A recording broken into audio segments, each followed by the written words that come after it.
Hello everyone, welcome to the first edition of the For Women in Science Festival, organized by the Foundation L'Oréal and UNESCO, and broadcast today on 5 continents. My name is Annabelle Mandeng. I am your Master of Ceremony. I have the pleasure to have with me Alexandra Palt, Executive Vice President of the Foundation L'Oréal, and Shamila Nair Bedouel, Assistant Director General for Natural Sciences of UNESCO. Alexandra. Thank you, Annabelle.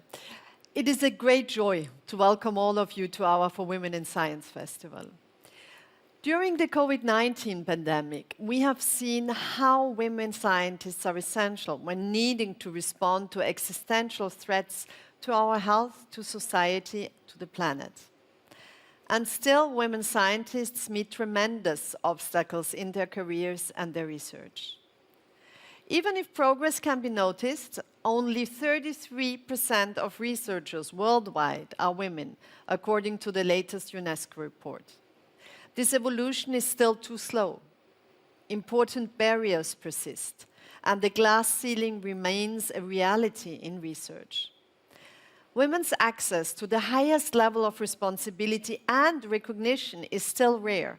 Since the creation of the Nobel Prize in 1901, women represent less than 4% of scientific Nobel Prize winners.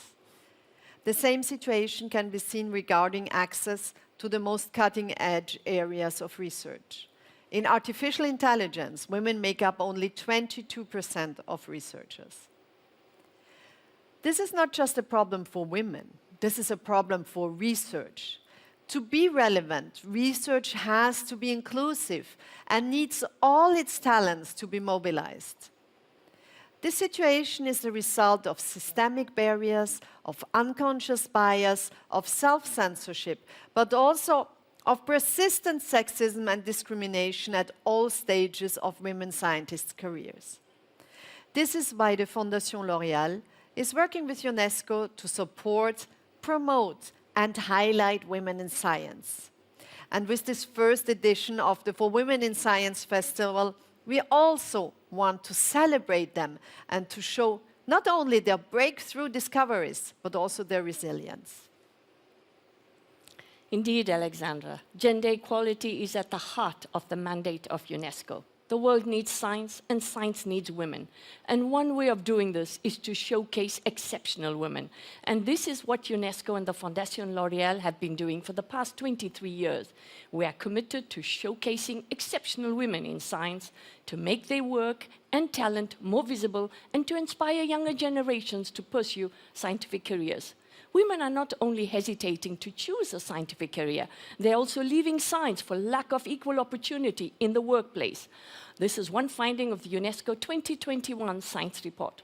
While the pandemic has demonstrated the ingenuity of women researchers, several studies show that female scientists, particularly those with young children and those in early stages of their careers, are hardest hit by the pandemic. We need to change these trends, and we need to do it urgently. We need the models for women and girl scientists, and we need to put the spotlight on critically important scientific work done by female researchers across the world. 122 laureates, more than 3,800 female doctoral students, postdoctoral students have been supported and honored in 110 countries through the L'Oréal UNESCO for Women in Science program. UNESCO looks forward to carry out our joint work with the Foundation L'Oréal to further promote gender equality in science for current and future generations. Thank you, Jamila, and thank you, Alexandra. And now, let me tell you what we have in store for you. The agenda for this festival is organized around regions to give voice to the international diversity of women scientists and to welcome you from all over the world. Across the event, you can meet 40+ extraordinary women STEM researchers, discuss their career journeys, and debate what holds women back and how to overcome biases and systematic inequalities. Indeed, resilience is something that these women scientists have in common. They have needed passion, but also courage, patience, and perseverance to stay the course to succeed. After today, you will be able to watch the replay of the festival content and more on this platform, don't hesitate to spread the word and share all these inspirational stories with your friends and families. And get everyone to vote for your favorite talks. Now, let's start right away with two inspiring examples of the extraordinary contribution of women to science.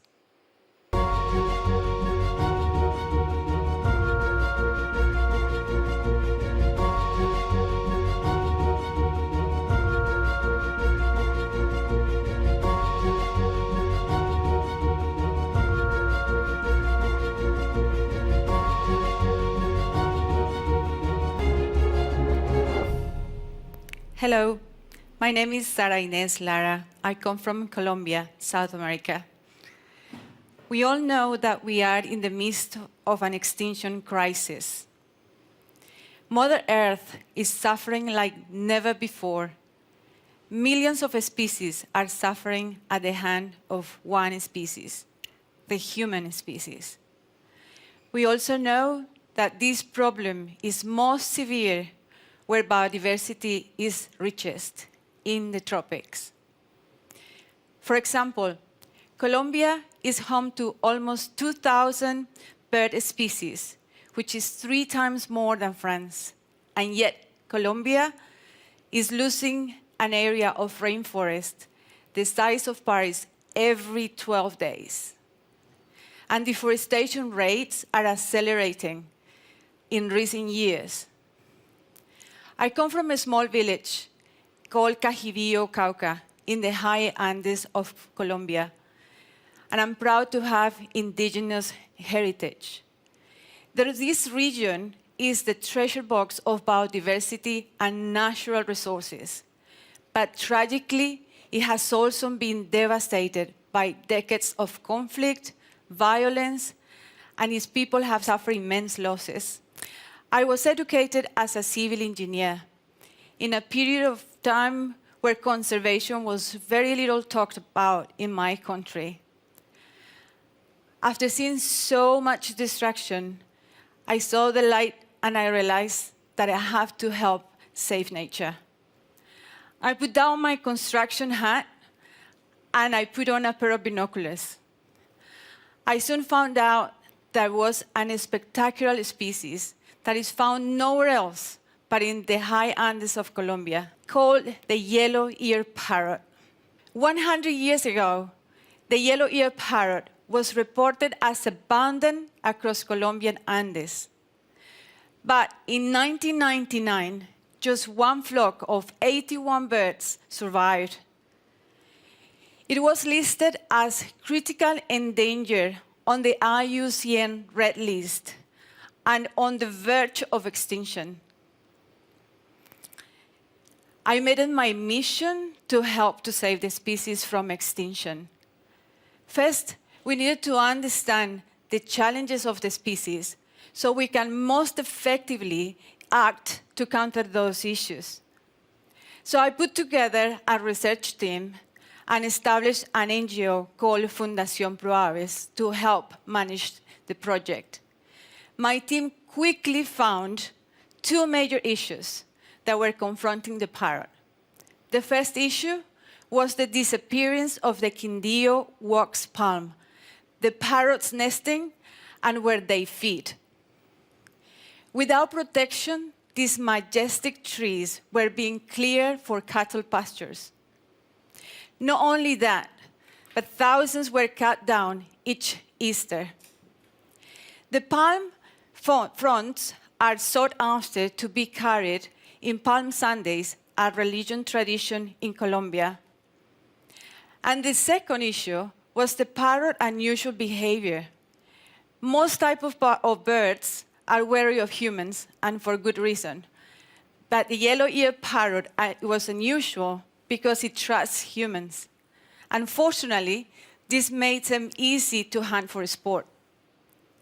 To save the species from imminent extinction, we had to address all these threats. But where to begin? With so many challenges, I was so thankful that the community, especially local women, rallied to help my team, learning how special and just how desperate the situation was, it triggered a maternal response to help protect it. Hunting parrots and logging wax palms was banned.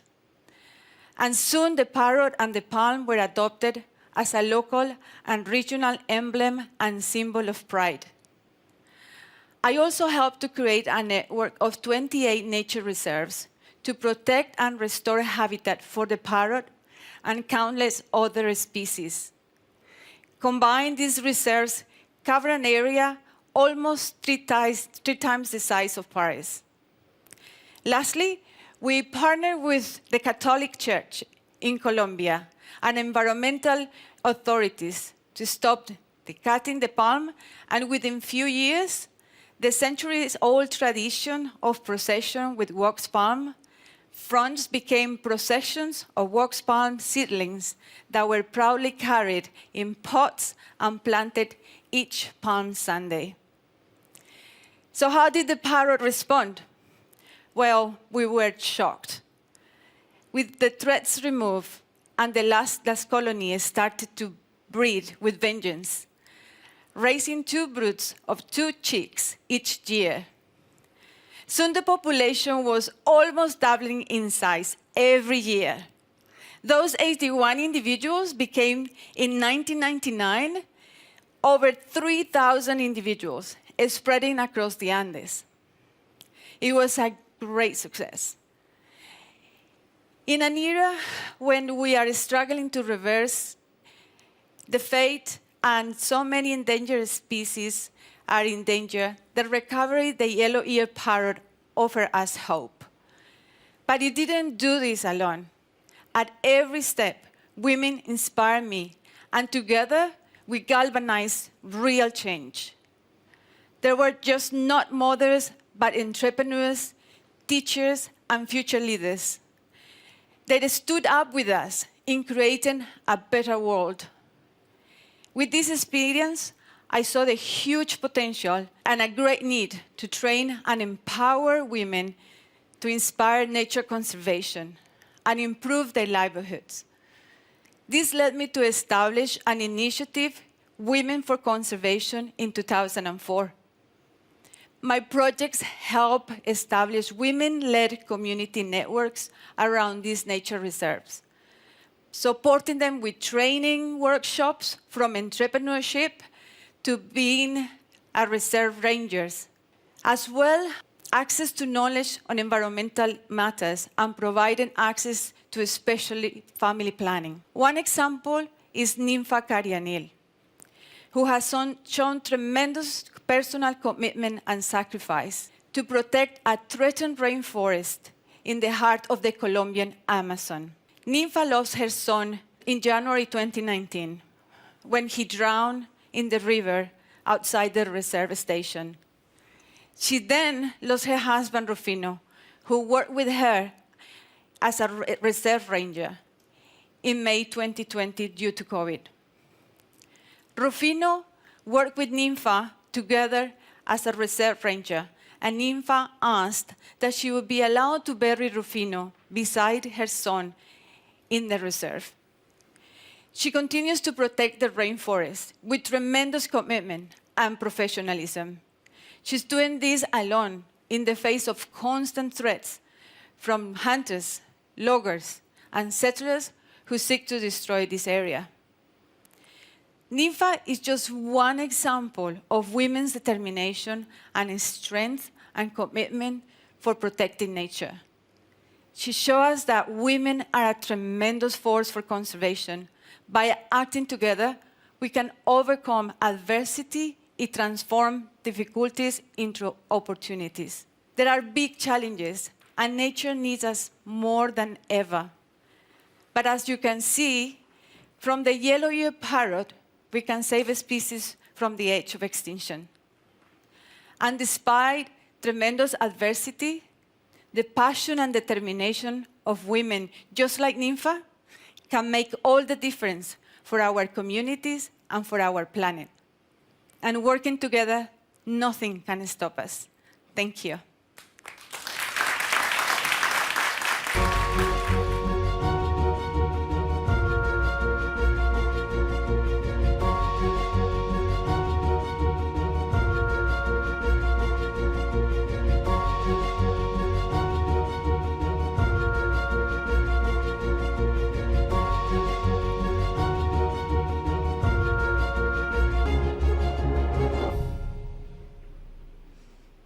Buenas noches. Mi nombre es Susana Fiorentino. Yo soy inmunóloga y oncóloga. Soy profesor titular de la Universidad Javeriana en Bogotá, Colombia. Y trabajo desde hace más de 15 años en la búsqueda de medicamentos contra el cáncer a partir de plantas. Actualmente soy además emprendedora y directora científica de la spin-off DreamBio. Hoy vengo a hablarles de la magia de los fitomedicamentos. La producción de medicamentos en los países de ingresos bajos es casi nula. Nuestra salud depende de lo que se investiga y se produce en los países industrializados. Un medicamento que tomo actualmente acá en Francia vale 40 euros. En Colombia, la misma dosis vale 102 euros. Es decir, más de 2 veces en un país en donde el salario básico es de 193 euros. Si bien el gobierno cubre este gasto, igual tiene que pagarlo a los distribuidores, entonces todos pierden. La mayoría de los medicamentos vienen de las plantas y América Latina es la región más biodiversa del planeta, con un conocimiento ancestral valioso y no produce la materia prima de ningún medicamento. En 2004 regresé a Colombia con la intención de combinar el conocimiento que había adquirido en Francia con esa riqueza de nuestros pueblos para hacer algo que uniera estas dos culturas. Para comenzar, visité un laboratorio de investigación en productos naturales en Francia para ver cómo llevaban a cabo el estudio de esta biodiversidad. Me impactó ver cómo recibían plantas de todo el mundo y de una forma sistemática secaban, extraían y estudiaban las diferentes mezclas, buscando la actividad biológica que querían. Voy a compartir con ustedes lo que aprendí en esta primera fase de exploración. Las plantas son un sistema complejo, con muchas moléculas que actúan independientemente, en diferente forma, pero que además actúan en sinergia. La concentración de cada una de ellas en la planta es tan baja que sus efectos secundarios colaterales, es decir, en la mezcla, están disminuidos los efectos y están en un equilibrio perfecto que evita la toxicidad. La farmacología moderna busca aislar las moléculas, identificar su actividad biológica, producirlas a gran escala y evaluar la toxicidad. El efecto de estas moléculas en los pacientes se evalúa luego en estudios clínicos controlados sobre pacientes que tienen la misma enfermedad. Estos desarrollos basados en el hecho de que una enfermedad corresponde a una alteración única y esto a un medicamento ha sido el pilar de la farmacología por muchos años. Sin embargo, esta aproximación toma mucho tiempo y mucha plata y ha sido liderada por la industria farmacéutica con poca participación de la academia. De hecho, el éxito de esta ruta de desarrollo ha sido muy bajo. En las últimas 4 décadas ha habido un bajo descubrimiento de nuevas medicinas y la investigación farmacéutica se ha volcado sobre la búsqueda de nuevos usos de las moléculas que ya están en el mercado. Varias razones están implicadas en la falla en el descubrimiento de nuevos medicamentos y una de ellas es ver la enfermedad como algo simple. Las enfermedades en términos generales son manifestaciones de alteraciones complejas que ocurren en el organismo y que han sido originadas por múltiples factores. La idea de tener un medicamento con un compuesto aislado no tiene mucho sentido, dado que, por ejemplo, en cáncer, aunque la manifestación sea un crecimiento incontrolado de las células, la heterogeneidad de las mismas es enorme. Si esto se une a que también están implicados factores genéticos, medioambientales y otros que favorecen un aumento de la inflamación crónica que está en el centro, uno se pregunta si lo mejor no es controlar estos elementos externos en paralelo con los tratamientos convencionales. En COVID pasa lo mismo. Después de que el virus entra, la principal causa de muerte es la inflamación, que es generada por una respuesta inmune exacerbada que destruye el pulmón. La terapia eficaz es entonces aquella que inhibe la replicación del virus, pero además disminuye la inflamación. La medicina tradicional parece tener en cuenta estos elementos complejos, pero además comunes en muchas enfermedades. Sin embargo, entender cuáles son sus componentes y por qué en algunos individuos actúa y en otros no ha sido un reto para la ciencia. Hoy, gracias a los avances de las ciencias básicas y de la computación, sabemos cuáles son las moléculas que hay en los remedios tradicionales y la combinación en la cual cada una de ellas tiene actividad biológica. Entendemos la complejidad de la población y de su enfermedad y sabemos cómo responden los individuos. Entonces podemos desarrollar una terapia compleja en una población compleja para que la mayoría respondan. Y con seguridad, con una menor toxicidad y un menor costo. El camino para el desarrollo de un fitomedicamento es igual al de una droga de síntesis. Seleccionamos la planta gracias al conocimiento tradicional que tenemos de ella, pero además decidimos que esa planta pueda ser cultivada para que sirva como fuente de fitomedicamento. Luego, evaluamos sus componentes y sus mecanismos de acción, escalamos y producimos el extracto óptimo, miramos su toxicidad y de nuevo, como dije antes, validamos su actividad en estudios clínicos en pacientes. Desarrollar esta tecnología nos ha tomado 17 años de trabajo y algunos millones de euros. Pero hemos aprendido mucho y hoy podemos reproducirlo con un menor costo y no solo con una planta, sino con muchas otras que estamos estudiando ahora en nuestro grupo. ¿Cuáles son las ventajas de trabajar sobre la fitoterapia sin dejar de lado las aproximaciones de la medicina moderna? El medicamento es con seguridad menos tóxico, en tanto que los pacientes lo han tomado inmerso en las preparaciones de la planta. Su desarrollo integra el conocimiento moderno. No solo se benefician económicamente los que comercializan el medicamento, sino todos los participantes de la cadena de valor. Cada uno aporta y cada uno recibe. Los agricultores venden la materia prima parcialmente transformada y reciben beneficios de la comercialización del producto. La industria farmacéutica implementa nuevas tecnologías, genera empleo y nuevas líneas de negocio.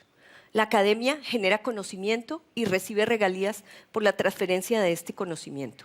Y finalmente, los pacientes, quienes pueden tener acceso a nuevos medicamentos.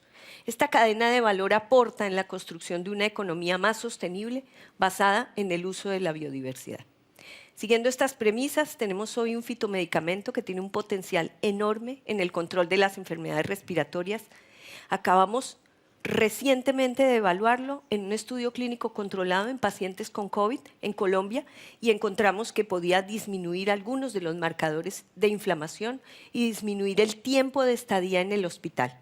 Además, en el laboratorio encontramos que reduce la replicación del virus y disminuye algunas poblaciones de células en el pulmón que parecen ser las responsables del daño pulmonar. Esperamos encontrar el apoyo financiero para terminar su desarrollo y estudiar si al utilizarlo tempranamente, justo después del diagnóstico de la enfermedad, puede mejorar aún más la condición general de los pacientes con enfermedades respiratorias. Muchas personas han participado en estos trabajos en los últimos años, colegas y estudiantes a quienes doy el reconocimiento y las gracias por haberme acompañado en este camino de la farmacología moderna. La ciencia es un arte y ninguna de las dos podrá ser realizada por las máquinas del futuro. Lanzarse en carreras que giran alrededor de estos temas vale la pena. Mostrar que la ciencia puede aportar en la solución de problemas actuales y en la construcción de un mejor planeta para todos es un gran regalo que nos da la vida. Gracias.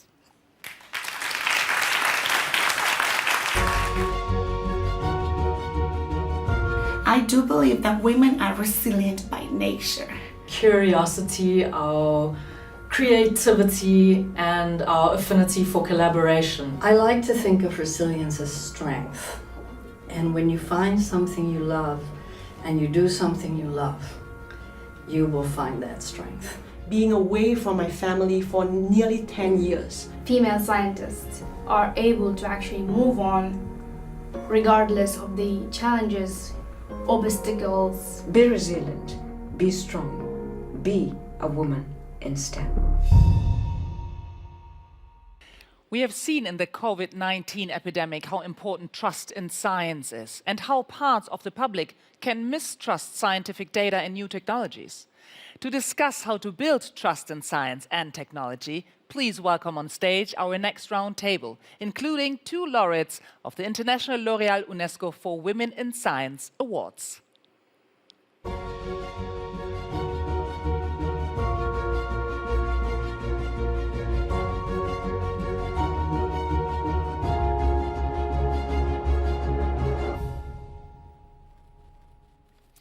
Hello and welcome to this session discussing restoring trust in science and technology. Even as COVID-19 has made science an everyday topic across the world, it's also revealed how much mistrust in science there is and technology breakthroughs and the media that report on them. What are the driving forces of this mistrust and what needs to be done to restore public confidence? I'm Jeremy White, I'm Executive Editor at Wired UK, and I'm joined here by an extraordinary panel that we'll be asking questions of throughout the session. From my far right here, we have Shafi Goldwasser, co-founder and chief scientist at Duality Tech, director of the Simons Institute for the Theory of Computing at UC Berkeley. We've got Pauline Patterson, co-director of the Vaccine Confidence Project, London School of Hygiene and Tropical Medicine, and then Raja Chakawi, professor of nuclear physics at Mohammed V University of Rabat and member of Hassan II Academy of Science and Technology, and finally Denise here next to me, Denise Dresser, writer, political scientist and professor, Department of Political Science, the Instituto Tecnológico Autónomo de Mexico. Welcome all of you. Thank you very much for joining us. First question we have is, what are the drivers of contemporary public mistrust in science and technology? And so, Pauline, if I may start with you, what are the key public concerns around vaccination?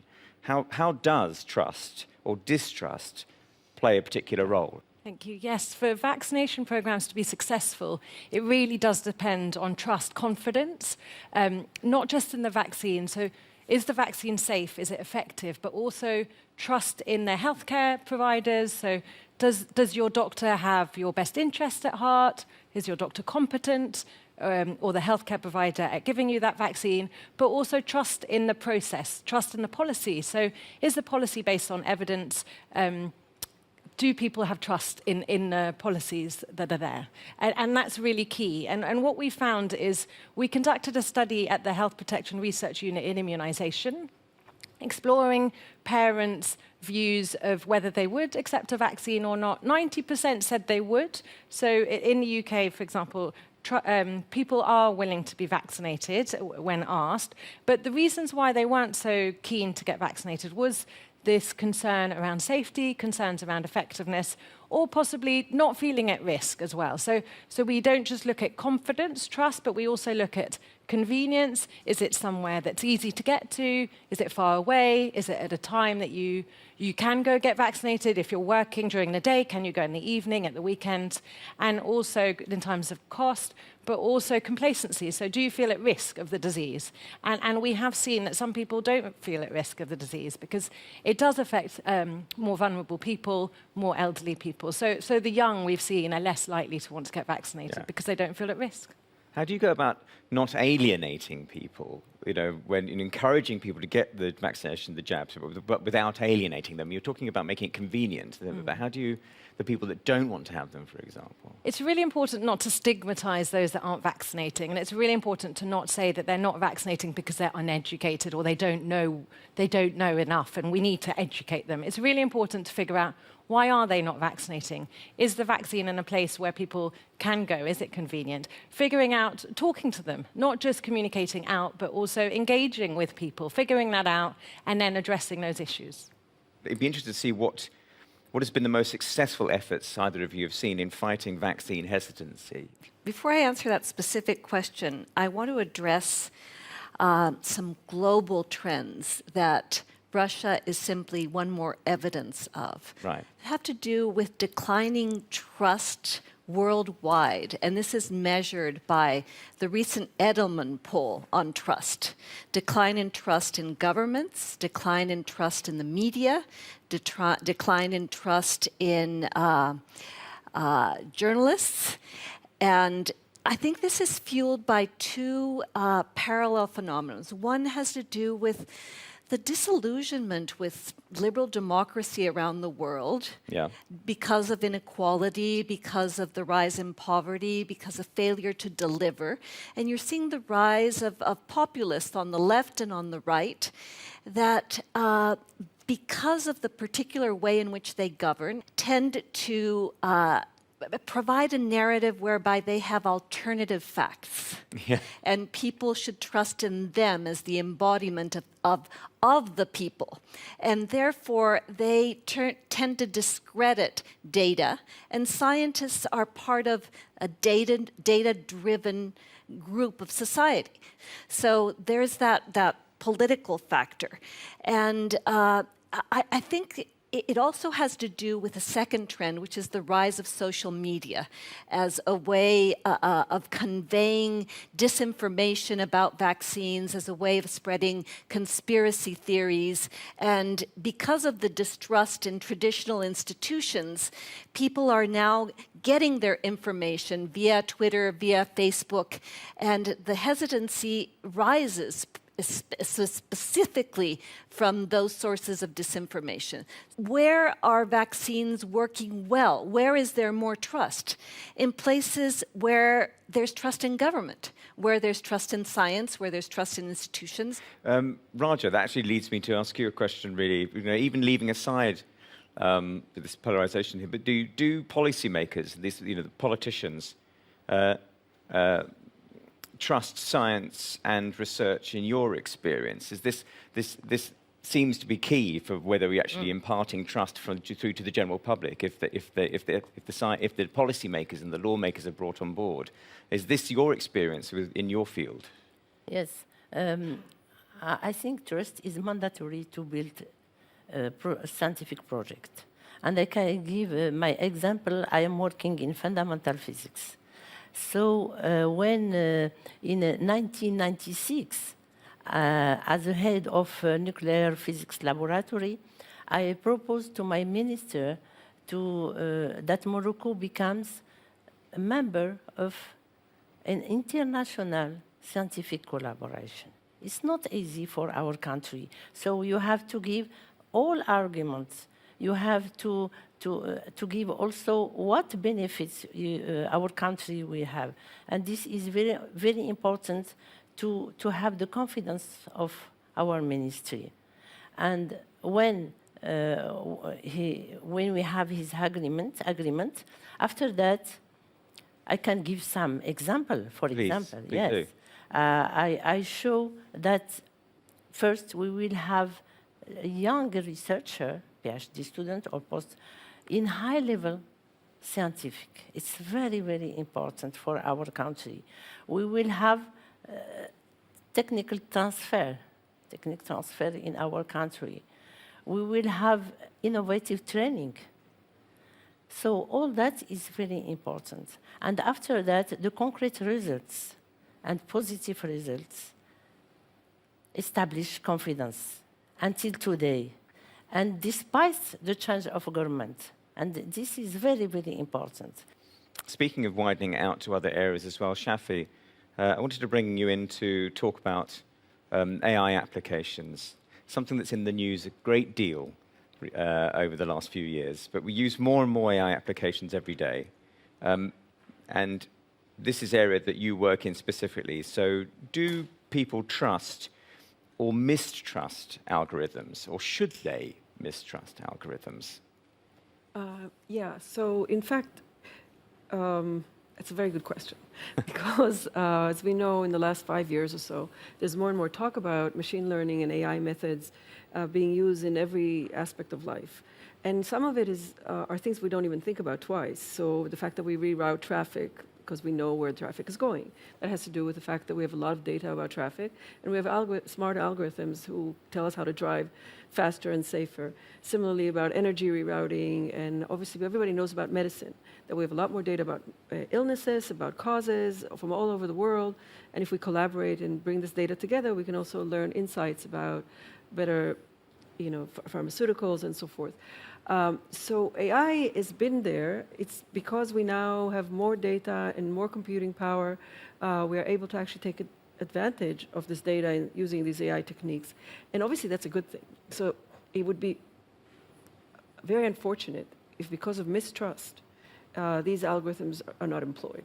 So I think part of the mistrust, not even touching on your earlier question, the other panelists, is because everything's happened so quickly. Yeah.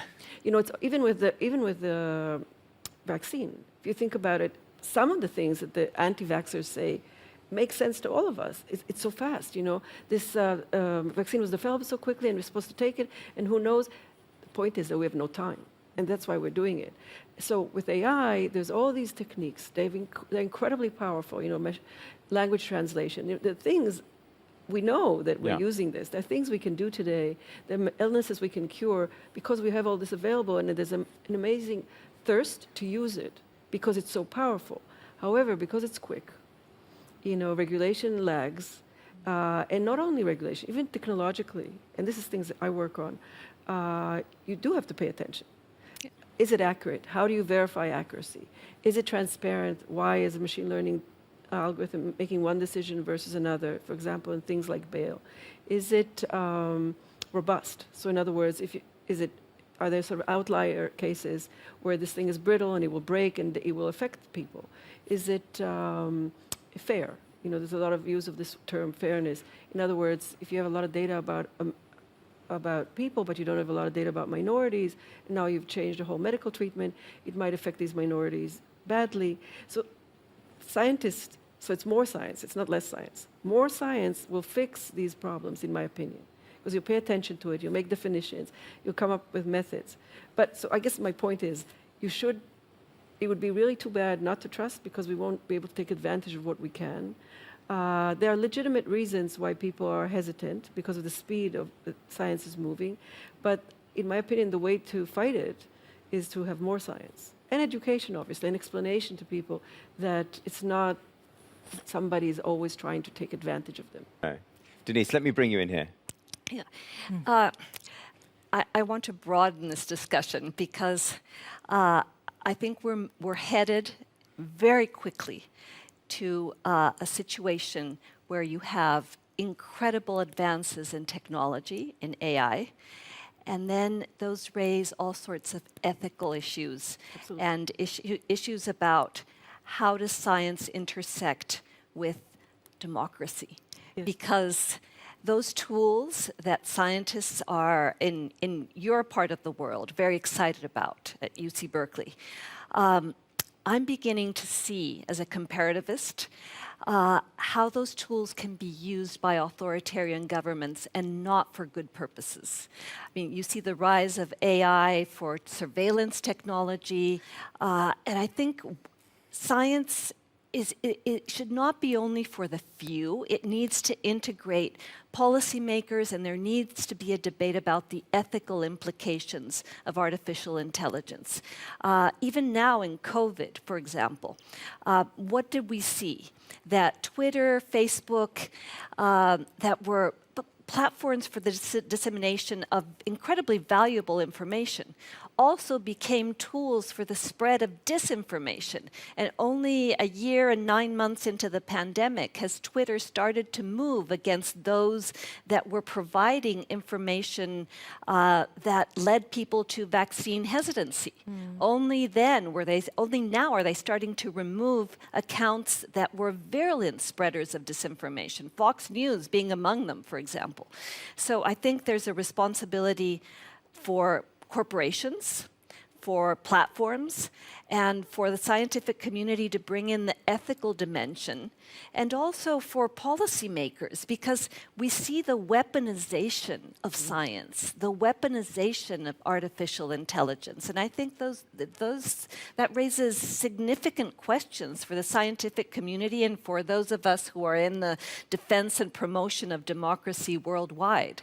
How do we actually combat that then? If we're talking about this disconnect between the science itself and what it can actually do, and then how it's implemented, those are two separate things. It's like almost trying to attribute whether fire is good or evil or not. And so, when we're talking in those terms, how do we actually go beyond the point of just saying AI is evil or AI is used for evil, or just and being able to educate the public and saying it's not science that's the problem, it's how it is used or who it is using it that is the problem. How do we change those attitudes if the public perception is always bound up with how the science is actually used rather than what the science is?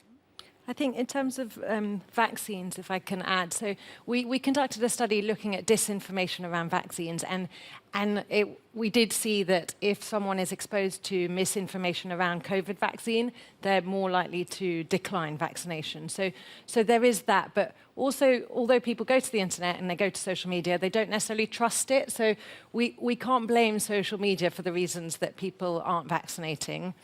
And we also conducted sentiment analysis to look at what people are discussing around the COVID pandemic, for example, and most of it is neutral or positive towards public health. So the media do occasionally have headlines that make you worry and fear that most of information online is not credible, and worry that people are going to try and change your mind about things. But it's a real small minority, that disinformation. But also with the internet, with social media, people that can group that couldn't group before, and you can find information that will reinforce your pre-existing views. So if you're worried about something, you'll find someone else who's worried about it, and actually you can fall down that rabbit hole of getting into worry and fear. But I think you're being very specific to the UK. If you look at examples around the world, and I'm not even talking about developing countries, look at what's happening in the United States, where it's not only that people receive bad information from the media, they are receiving bad information from elected officials, from governors who are vaccine reluctant, who don't want vaccine mandates, who keep insisting that these are not times, after more than a year of the pandemic, these are not times for masks, obligatory masks in public schools, for example. I think that the issue of bad leadership, not paying attention to science, I think we have to take into account what's happening in many other countries of the world. And if those countries aren't vaccinated, we're not going to be safe. So worldwide, globally speaking. So we haven't just been doing studies in the UK, we've been doing global studies, and we did do a 19-country study where we looked at trust in information from government, and those that trusted were more likely to vaccinate. Yeah. But I think it's really important that policies are based on evidence, because people will be more likely to trust them. But I agree that these will be amplifying factors of distrust if your government are making decisions that aren't based on science. Like, do you think we really should be looking at, this idea of politicians, taking science and perverting it in some way? Do you think we should be going back to basics in a way, showing the public what is science, so they can make their own distinction? I think with the COVID pandemic and the urgency to eradicate it, everyone has forgotten that science needs time. Takes time, and this is very important.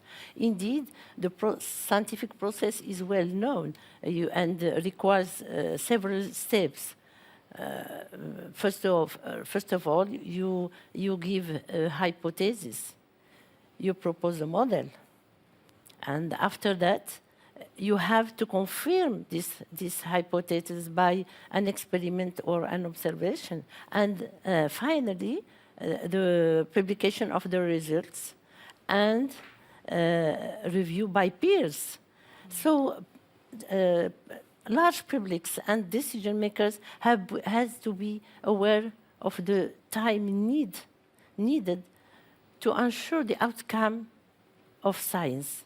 I think it's very, very important. And with this pandemic, all people has forgotten that. The late Stephen Hawking wrote, shortly before his death, that as a scientist at Cambridge University, he had lived in quote, an extraordinarily privileged bubble. Should scientists, therefore, really, I think, have more of a responsibility in addressing the concerns of real world outside of academia? Denise? Absolutely. I'm an academic, but at the same time, I feel that my responsibility is to make very complex issues and academic jargon intelligible to the broader world so that people understand what's at stake. And I think these panels are useful. They would be more useful if we actually had politicians on them. Because, they are the ones making the decisions. Yeah. I mean, you are all incredible scientists, and I trust and value your work intrinsically. But there's a big gap between your world and the people who are making decisions on the basis of electoral political imperatives, keeping their party in power, winning an election, and they use science or abuse science or ignore science for their own purposes. I think it's important for the scientific community to know how to communicate to the broader public, to integrate their work or discuss it with policymakers, to develop the field of scientific journalism. For example, in the midst of the pandemic, the work that I found most useful was Ed Yong's incredible articles in The Atlantic explaining COVID to the broader world. He won a Pulitzer Prize for that. And I think in every country, you should really develop that field so that you can directly address the public and its concerns, oftentimes jumping over politicians who are distorting what you are doing and what you are saying. Should scientists enter the political arena to stop this happening? Denise? I want to take this opportunity to denounce something that is going on in my country, and I think is something that is happening elsewhere, which is the political persecution of scientists. So I think in those specific circumstances, science has to defend itself, and you need to forge an international community or coalition in defense of science, and for people to speak up and say, this is wrong. We have to build relationships across communities, scientists, academics, policymakers, media, journalists, etc., at a time when in some places, science is being applauded, and in others, it is being persecuted. About public trust in science and does it matter, and what are the solutions that we can do? We've already touched on some of these solutions anyway. It was nice that this discussion is weaving between them all. But regarding media, which we've mentioned a couple of times here, and obviously I'm being a member of the media, it's interesting to me. Like, should we, I'm always interested in, should we dumb down science in order to make it more understandable, more accessible? And at what point does simplification of this communication vulgarize science too much or degrade it too much? Is there a trade-off somewhere? Would you rather more people understood?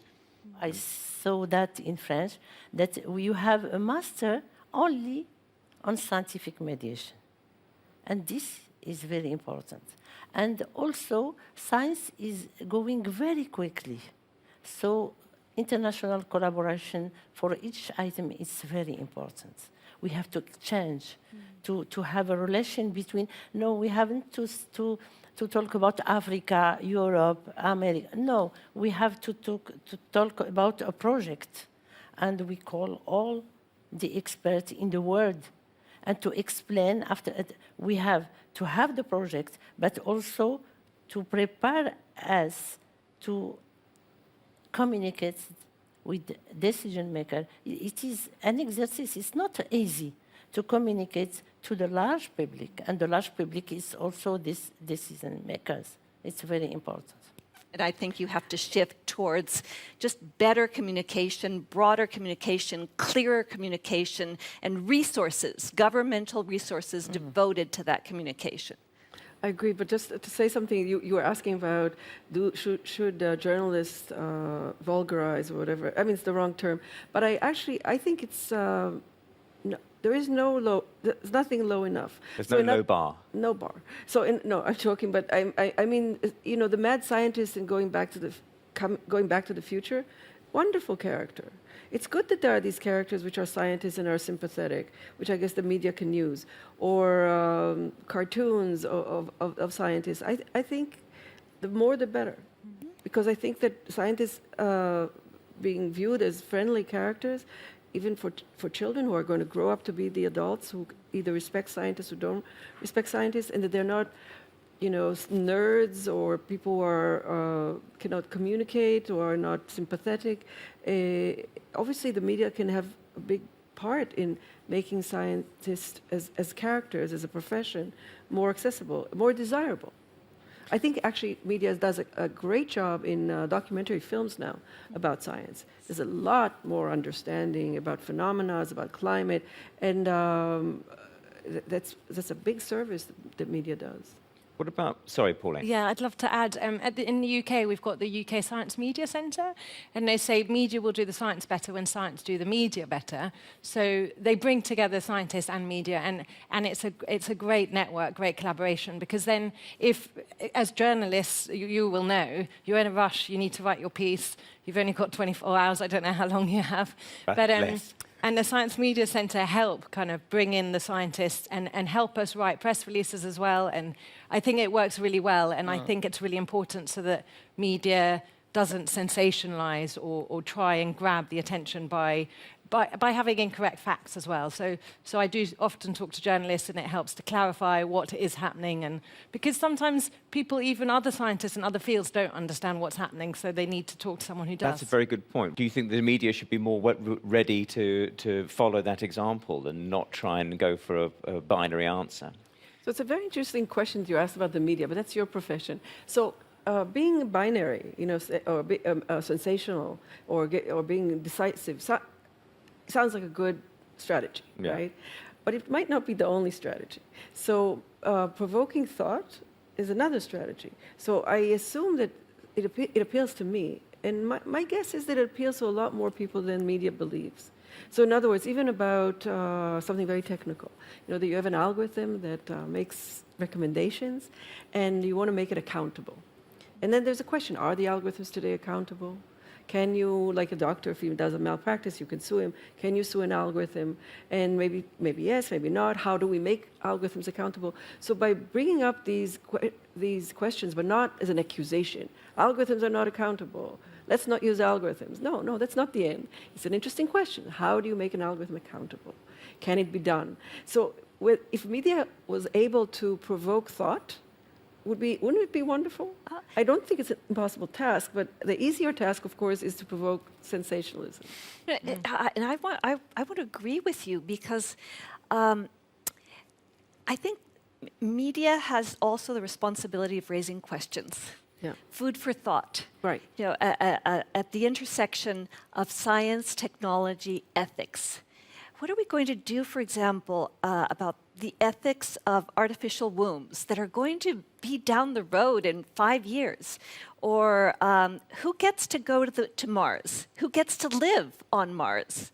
I mean, should it just be private corporations that establish colonies, or is this the responsibility of governments, and is some regulation required? Just to put out 2 questions there. But there are so many more. And I think the media should be posing those questions as hypotheses, as exploratory issues, as food for thought. Absolutely. I'd like to end this session. We've covered a lot of ground here today. So I want to leave you with some sort of takeaway from our distinguished panel, actually. So I think the best thing I can do is basically to ask you, if you had to choose one thing, what's at the top of your list for restoring public confidence in science? We've covered many different factors, but if you can only choose one, and I'm going to keep you to one, and you can agree with each other. I'm not asking you to choose different ones, but Shafi, if we start with you, so like what's at the top of your list to fix? I think the media. The media. is to make the medium be less about sensation and more about exploration. Excellent. Pauline. I had 5 in my list, but if I was to choose one, I would go with engagement. Engagement with the public. Listen, don't assume, discuss, listen, engage. Really key. Wonderful. Raja. I think scientific mediation. Mediation. To cultivate dialogue between large publics, decision makers, and scientists. Wonderful. And lastly, Denise. Making science intelligible, making it easy to understand, communicating better, and understanding that scientists do not work in isolation from politicians and from other members of society, and you do need further integration and collaboration and communication. Wonderful. Thanks so much indeed. I'd like to thank our distinguished panel here. I'd like to thank the audience as well. Thank you for joining us in this session here on restoring trust in science and technology. Enjoy the rest of the sessions. Thanks again.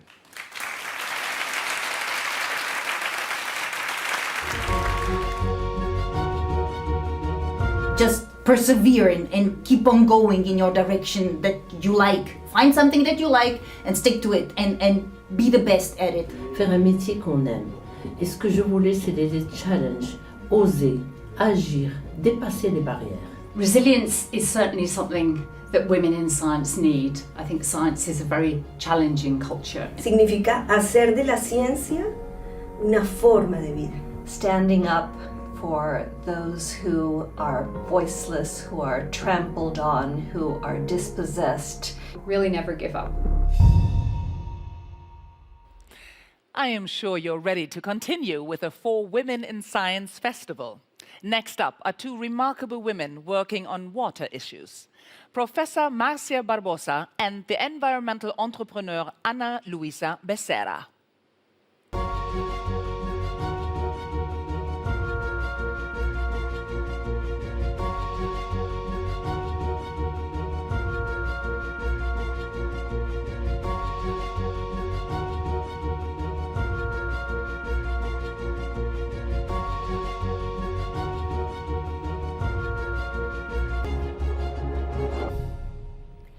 My name is Marcia Barbosa, and I do love to collect curiosities. I am one of those people that navigate on the internet looking for animals, plants, communities that live in very difficult or different or out of my bubble conditions. And don't think that I start to collect curiosities thanks to the connectivity of the internet. When I was young, no computers by then, I look into encyclopedias, almanacs, everything telling me things that were out of my everyday life. And do you know why I collect curiosities?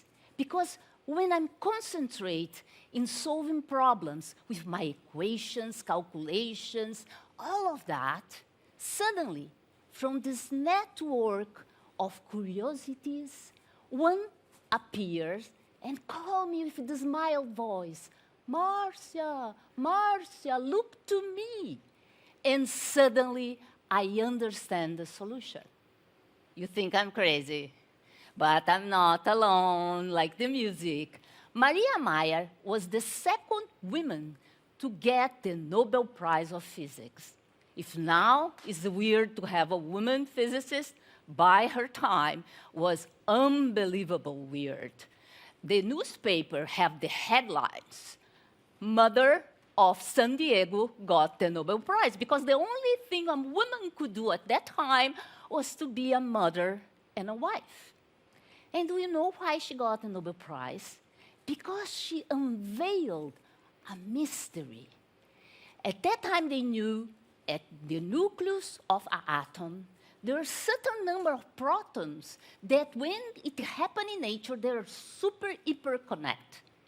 2, 8, 20. They are known as magic numbers. So she came and told the protons are organized in layers like shells, the shell model. And the shells, they have an inner shell with lower numbers, an external with more numbers and more numbers. When we fit one orbital like that, they would be perfect and connected. Do you know from where she got this idea?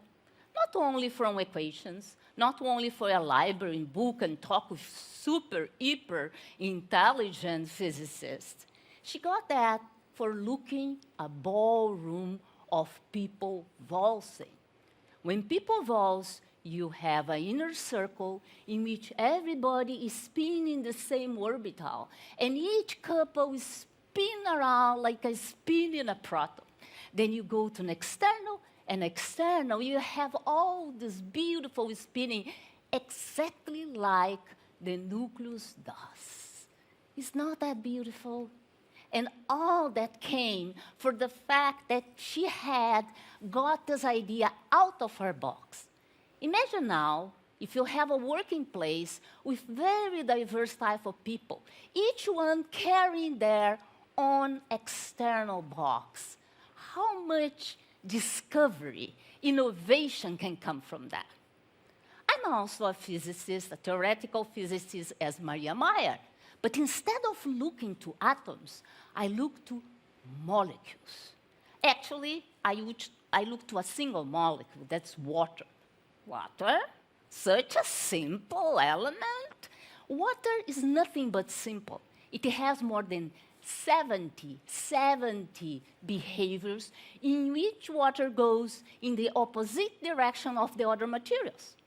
Let me give you an example. When you freeze any material, decrease the temperature, the material gets more and more and more tight, occupying less volume, gets very dense, and sinks in its own liquid phase. But water, when you decrease the temperature, water just expands and then gets less dense, and as you know, ice floats into liquid water. And why that's so relevant? Because when winter comes and you start to freeze, water will freeze from the top to the bottom, leaving life possible so we can survive. So nowadays, when you go to outer space, everybody looks for ice because we hope that you are going to find some water underneath, or maybe in the past there was some water underneath. My research group looks also to anomalies of water, this weird behavior, but not bulk water. We look at confined water, at nano-confined water. So what we look is when you pick up water and you put it in nanotubes. To have an idea, a nanotube, take a hair, slicing in 70,000 times, slice, you get a nanotube. And you flow water inside the nanotube. And what water is going to do as flowing into the nanotube is that water is going to align and form this beautiful line and flow up to 1,000 times faster than would do if water at nanotubes would obey the normal physics laws. 1,000 times, people. We can create waves to have filters for water very fast with this so simple idea. But water also have a second thing that is funny. Water is a temperamental kind of molecule. It loves some materials like salt, but also hates other materials, that horrible organic materials that will cover your sofa. So when you split water in your sofa, they don't penetrate in the sofa. They just form these little bubbles that never will enter that horrible material for water.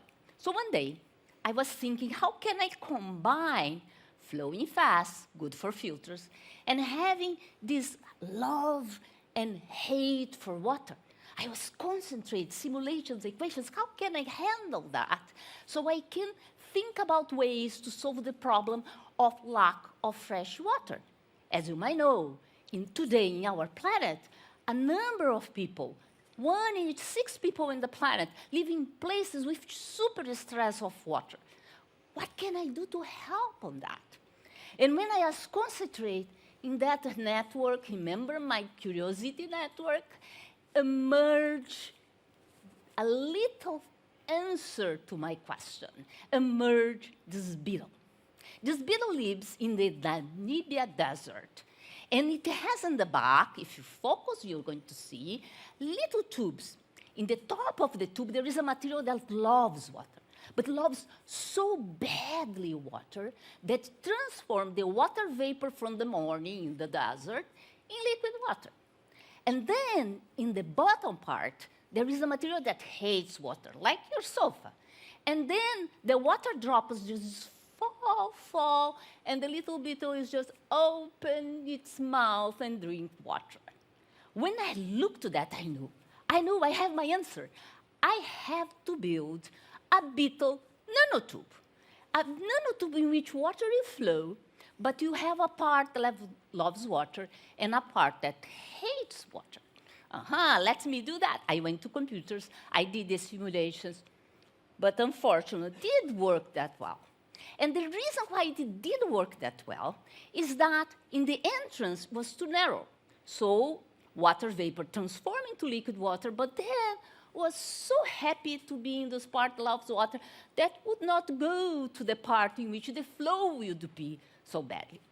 Then the beetle called me again, Marcia, look to me.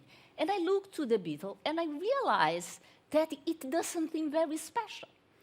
The beetle have a large area for collecting the water, but just a small area to drinking the water. And that's not a tube, that's a cone.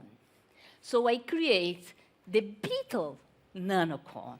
And the beetle nanocone in the simulations were able to transform water vapor into liquid water, enter in the cone, flow, and get collected in the other side.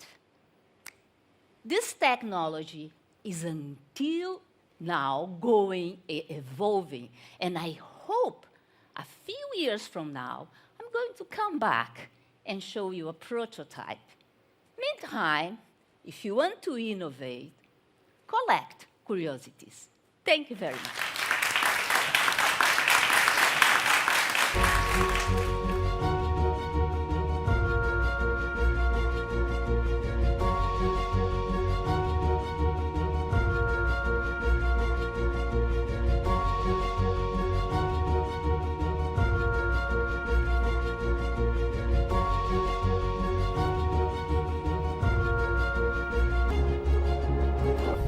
Hello, I'm Ana Luisa. I'm a Brazilian scientist and social entrepreneur. My work is focused on democratizing access to water and sanitation in the world through innovative and accessible technologies. I have already developed more than 5 technologies for sanitation, benefiting more than 13,000 people, and I'm internationally recognized for this work by institutions such as the UN, UNESCO, and MIT. Do you remember when you were a kid and you liked to ask questions about the why of everything? When I was a child, I liked to know the most random things.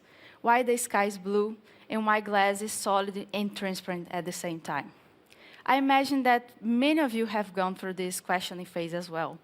And it made me want to be a scientist when I grew up, to help solve a huge global problem. As I was growing up, I thought that I need to become an adult for my dream to happen. Up until 2013, when I was 15 years old, a multitude of events led me to realize my dream, or at least to start it earlier. For those who don't know, 2013 was the International Year for Water Cooperation. That same year, unrelated to this, I had to read at school a Brazilian book called Vidas Secas, or Dry Lives, published in 1938.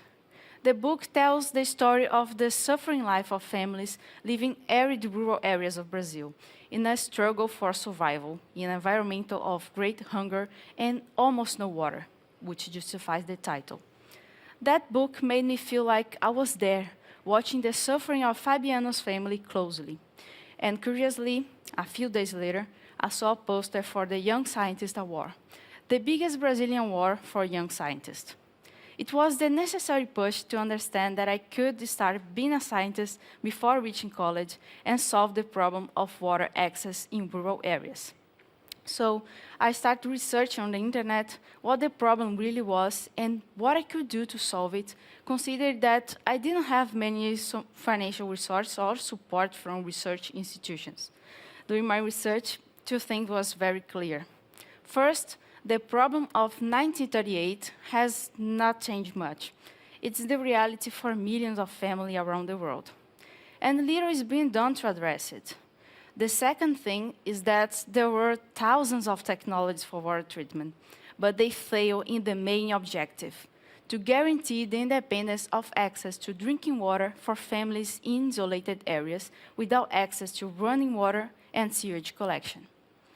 Then I decided to use the principle of physics and applying a technology what nature has been doing for thousands of years, water treatment using sunlight. Even in some places, they already fill the PET bottles with water and put in the sun to treat it. It's one of the methodology recommended by the World Health Organization in extreme cases.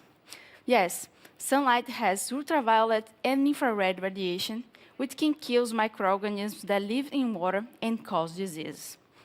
That's when the idea of Aqualuz was born, as a technology that only needs the sun to work.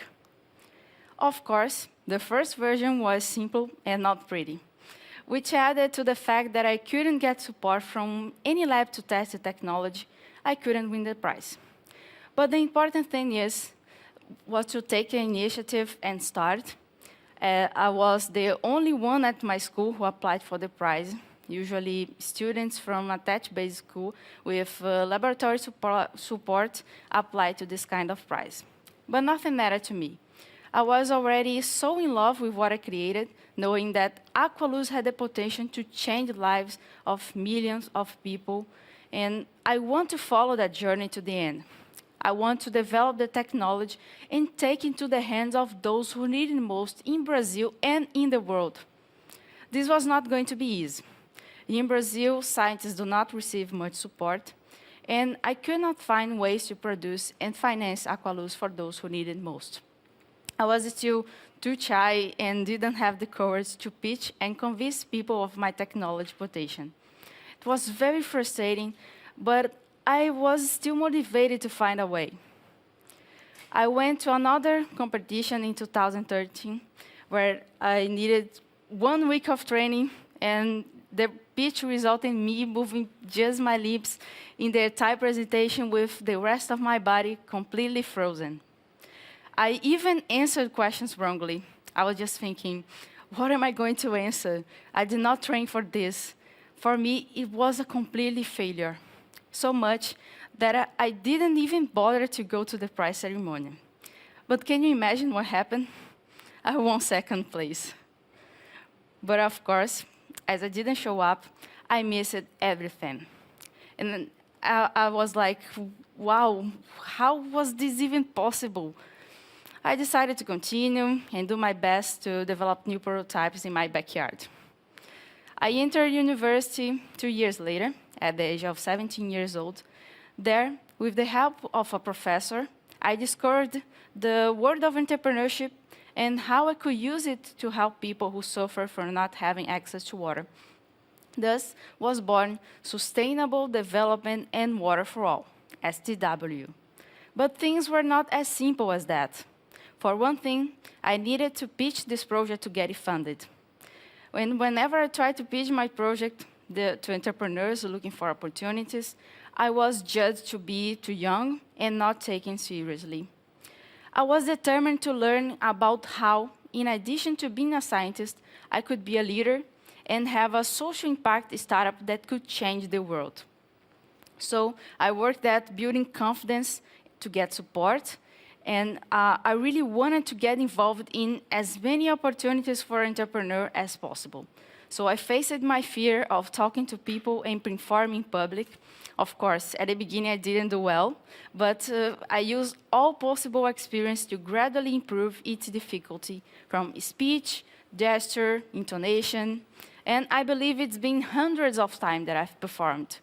And if you think about it, when we work on a topic with a lot of dedication, we become expert on that topic. I was realizing this and gained confidence when I presented. since there would hardly be anyone in those environments who knew more than I did on that subject. And if there were, it would be an excellent opportunity for me to collect feedback and improve my work. My intention there was not to be the best. It was to take advantage of it and become better. There was no reason to be afraid. Whatever the results, it would be a great learning experience. Now, although I've been diagnosed with social anxiety, every time I need to introduce myself, I manage to feel confidence and even seem like I'm a communicative person. This has contributed to convince several people and partners to believe in the potential of my work over the past few years. 6 years after the birth of Aqualuz in 2019, we managed to enter the market through the model where companies finance the distributions of a lot of Aqualuz to needy communities around them. Today, STW benefits more than 13,000 people. Aqualuz is a technology that treats water using only sunlight with a durability of 20 years and maintenance limited to cleaning with soap and water. Our next goal is to get support to produce the technology at scale, to reduce the price of Aqualuz, and to be able to distribute it around the world, reaching the places that need it most. It was a long journey, yes, very challenging. But as Simon Sinek once said, working hard for something we do not care about is called stress. Working hard for something we love is called passion. And on this passionate path, I found the courage to overcome my shyness and transform myself. I could even get on stage. It can even be difficult now. I'm still slightly shy and antisocial. But, you know, as STW grew, it attracted a lot of fantastic people and with a lot of diversity. And I became a leader in this process. I would like other women to do the same, to start with questions and grow into leading social enterprises. Believe in yourself. Believe that you can change the world. If you give you the courage you didn't know you had. Thank you.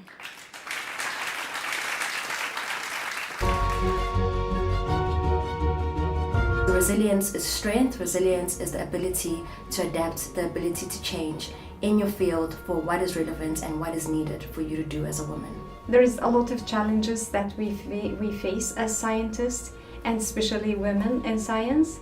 And I think resilience is the only weapon that we can use to go through this journey and this battle. That resilience I have faced all my life, and I am happy to say that I overcome it most of the time. Finding the mentors, finding people that will guide you and show you the ropes. Not for 1 minute think that you do not belong to this field of science. We do. The pandemic has sped up the progress of the digital revolution into all areas of everyday life. Yet, STEM remains a sector where women are systematically underrepresented. The speakers in our next roundtable will discuss what progress looks like for their countries and regions and how to achieve solutions to make STEM careers more inclusive.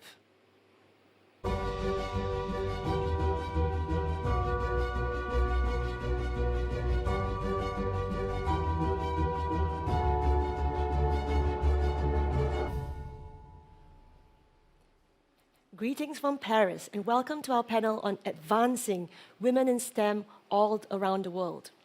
I have today with me 4 speakers who are scientists, policymakers, and advocates who are representing diverse populations from all around the world.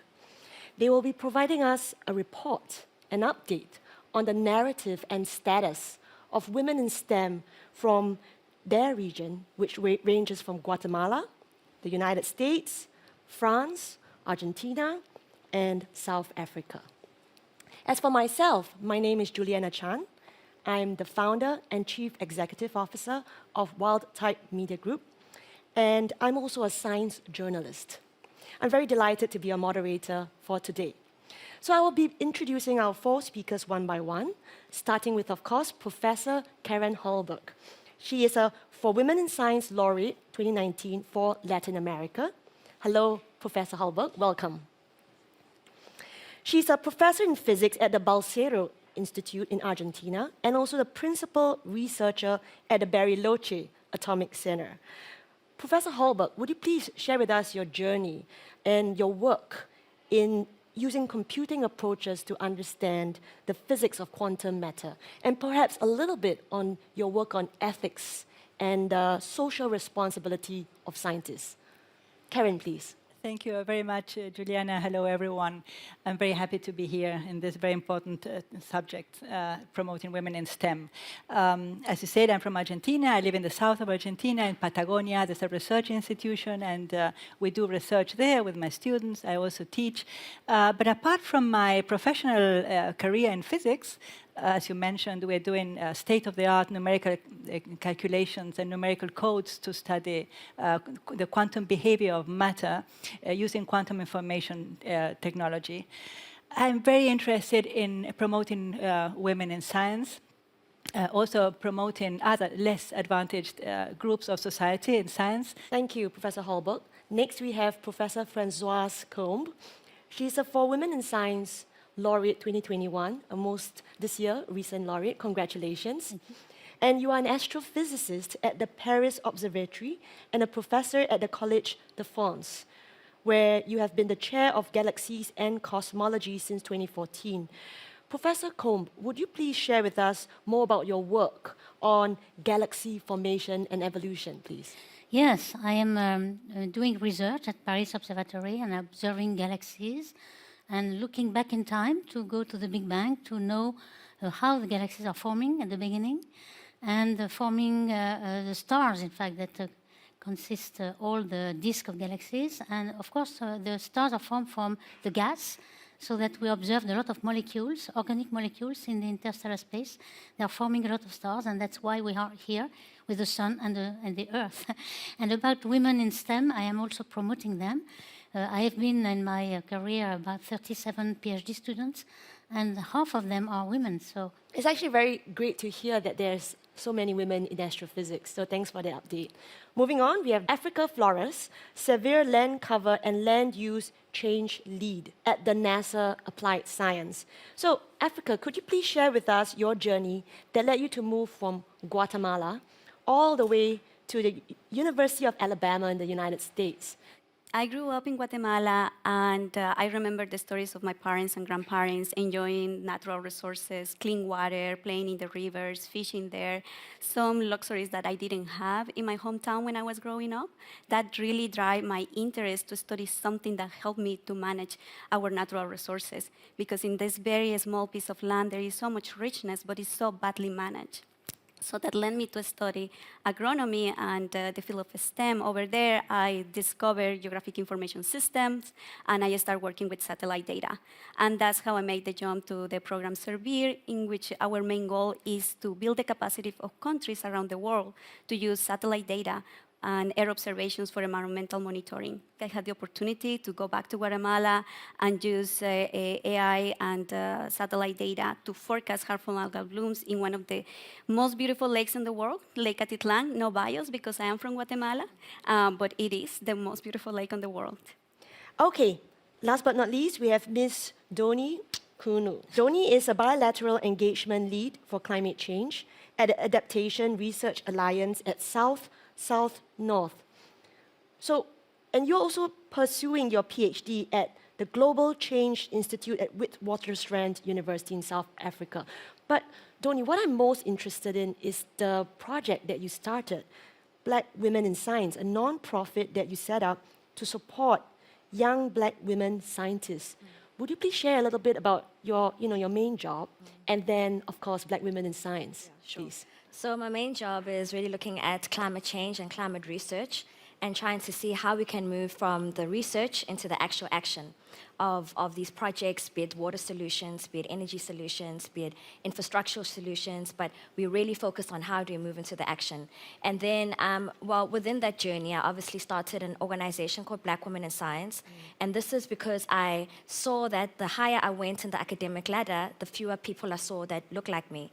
And then I realized that there's actually a term for it called the leaking pipeline, meaning that we have women coming in as undergraduates or in high school going into undergraduate level, first first year of university or tertiary, and then you see them like disappearing somewhere when it comes to their postgraduate studies. And so I was more interested into why is that happening, and how do we make them stay in the system, and how do we retain them in that system? Well, the leaky pipeline that you described in South Africa is certainly also present in Asia, where I'm from. So I guess we have a lot to talk about. Yes. Without further ado, I'm just going to go on to a very important question. I would like to find out from our 4 speakers, what is the situation like for scientists in your country, or perhaps more broadly, your region? And in the past 10 years, have you seen any changes or improvements for women in your field of research, either through more traditional career paths or non-traditional career paths?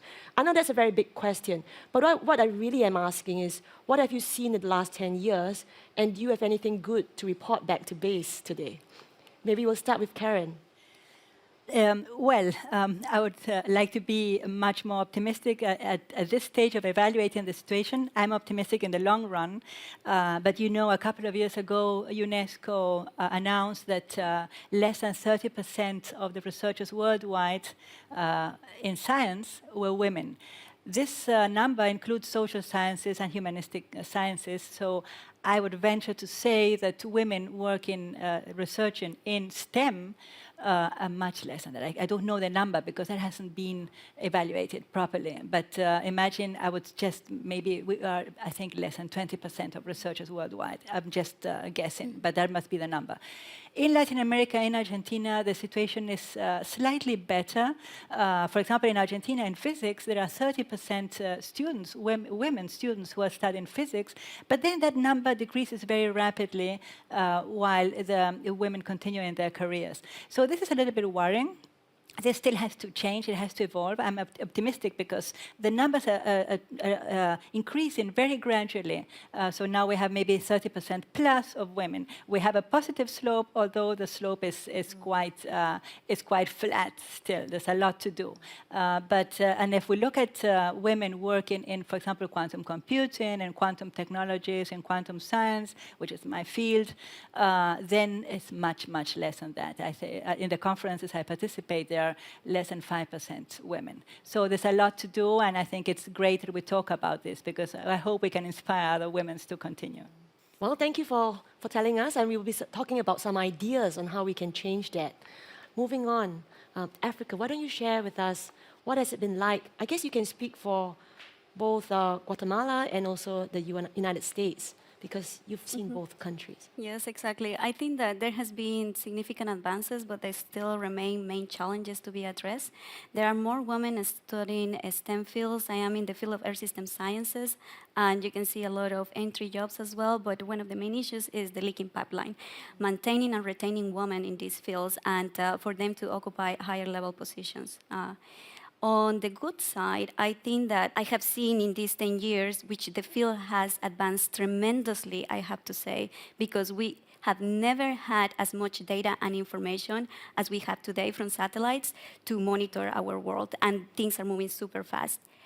But also a very good change is that there had more and more networks of women that I didn't know that existed, and then they're just creating as we speak. We have Ladies of Lanza, Sister of SARS, and a lot of many other like Geo-Latinas, and that very strong networks that allow us to stick together and share experiences, learn from each other, and know that we are not alone, which is something very important, because many times, particularly in this field, you may feel that you do not belong. It's a boys' club out there, but with these networks, you realize that there are other women that are going through the same issues, and we also support each other at the academic level to promote our research as well. Thanks, Africa. And moving on to Franzois, please tell us how it is like in Paris or France more broadly, or maybe you can even speak for the European region. Well, in France at least, and European, it's a little different from the south and the north, you know. There is the Latin countries, Spain, Italy, France, which have a lot of women, well, at least in STEM. it's 30%, 35%. And the north, Anglo-Saxon, Germany, for instance, is much less. So there is some cultural facts about that. And for France, in the past, it was 30, 35%, and we see that in the senior level now. But there is a worrying tendency in the last 10 years that to get a permanent position after having a PhD, then you have to wait more than before. Before it was 1 or 2 years, you had a postdoc for 2 years, and then you get a permanent position. So it was really favorable for women. And then now you obtain a permanent position at 6, 7 years after your PhD. And this it means that you must be mobile to go to one place to the other and other countries. And this for women is very difficult because they want to settle down, to form a family and so on. And of course, men are more favorable. They can wait for a longer time. And in general, they don't abandon. So it's more competitive now for women, I think. And we see that already in the young people. It's less than 30%. And I think we have to react to that. But a more positive point is for the senior one.